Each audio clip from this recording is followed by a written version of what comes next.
I'm not sure I understand how they all work. Yeah. I mean, yes, I understand this PayPal and heck, I use online banking. It's a version of it. But then there's people who are believing that they're going to be competing currencies. You got Bitcoin, and I don't even know how Apple Pay works or all these. But the fact is, look, the fiat currency system, as it is right now, is going to have a major earthquake catastrophe.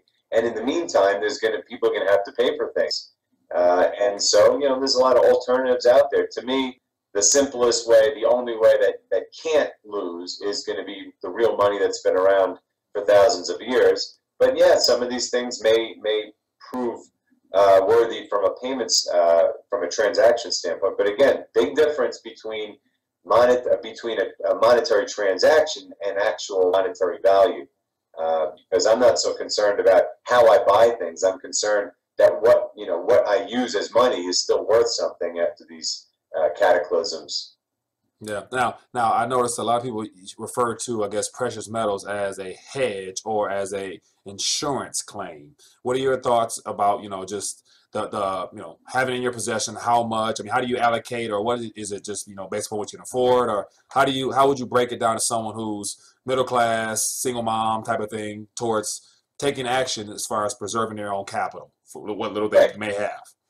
Right. Look, precious metals have preserved their value for thousands of years. They've also been manipulated for thousands of years by banks with fiat currency systems that are trying to, look, it's very beneficial for banks and governments to have a fiat currency system because they can print all they want and buy the elections and buy whatever they want. The problem is that these systems are inherently flawed.